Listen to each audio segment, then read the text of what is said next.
26 February 2024 बैलगाडा क्षेत्रातील काळा दिवस. या दिवशी मन हेलावून टाकणारी बातमी सोशल मीडियाच्या माध्यमातून सकाळीच वाऱ्यासारखी संपूर्ण महाराष्ट्रात पसरली आणि प्रत्येकाच्या डोळ्यातून नकळत पाणी आले. मण्या गेला, घाट सुना झाला आणि मण्याला शेवटचे डोळे भरून पाहण्यासाठी प्रचंड बैलप्रेमी मण्याच्या गोट्यावर जमा झाले. काय कमावलं मण्याने हे त्या दिवशी संपूर्ण बैलगाडा क्षेत्राने बघितलं. लाखो प्रेक्षकांच्या मनावर अविरत राज्य करणारा घाटचा राजा आपलं भूतलावरील वास्तव्य कायमचं संपवून निघून गेला तो कायमचा. कशी राहिली मण्याची कारकीर्द. आदत वयातच आपल्या तुफान वेगाच्या जोरावर मण्याने घाट गाजवायला सुरुवात केली, तो शेवटपर्यंत. राजू शेठ जवळेकर आणि बाळासाहेब जवळेकर हे मण्याचे दुसरे मालक. मण्याची खरेदी त्यांनी फुलगाव मधून 11,75,000ला केली. 22 नंदीची दावण असतानाही मण्याचा पळ बघून मण्याला आपल्या दावणीला आणण्याचा मोह राजू शेठ यांना आवरता आला नाही.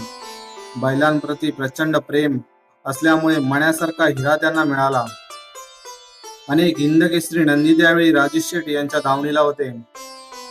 त्याच्यातही आदत वयातच मण्याने आपला दबदबा निर्माण करून वेगळी छाप पाडली. मण्या घाटात येणारे समजतात. प्रचंड गर्दी त्याला पाहण्यासाठी घाटात येत असे. मण्याचे रेकॉर्ड मण्याच मोडतो हे मण्याने अनेक वेळा सिद्ध केले. घाटात शक्यतो मागे पाळणारे नंदी आणि जुकाडावर पाळणारे नंदी वेगवेगळे असतात, पण मण्या असा एकमेव होता जो दोन्ही ठिकाणी चारी खांदी पळायचा. मण्याचा आहारात 6 लिटर दूध आणि 20 अंडी दिवसाला दिली जात होती. एखाद्या पैलवानासारखी त्याची काळजी घेतली जात असे. मोठ्या लक्ष्याची खरेदी त्यावेळी राजू शेठ यांना करायची होती, पण काही कारणास्तव हा व्यवहार होऊ शकला नाही. नाहीतर मण्या आणि लक्ष्याने घाटात काय धुमाकूळ घातला असता याचा अंदाज प्रत्येक बैलगाडा प्रेमींना असेलच. कोणत्याही परिस्थितीत पाठ न टेकवता आणि रणांगणात मागे न हटता अपराजित योद्धा म्हणून स्वतःची प्रचिती ज्या बैलगाडा क्षेत्राला दिली तो मण्या. माननीय श्री राजू शेठ वसंतराव जवळेकर या नावाने लोणीकंद घाटापासून संभ्रमित झालेल्या प्रत्येक मनाला 11-29 ची बारी दाखवून आपल्या मालकासाठी, मालकाच्या नावासाठी आणि घाटात येणाऱ्या प्रत्येक मण्या प्रेमींसाठी जीवाचं रान करून दाखवला. आणि त्याच घाटात पुन्हा 11-24 ची बारी करून हा सप्त हिंदकेसरी मण्या पहिल्या फेरीपेक्षा बारी आतूनच आणतो आणि मण्याचे रेकॉर्ड मण्यात मोडतो अशी स्वतःची ओळख निर्माण करून भारत केसरी पुरस्कार मिळवत अखंड खेड तालुक्यातील शिरपेचात मानाचा तुरा रोवला. तुला घाटात पळताना पाहणे हे आमचं भाग्यच.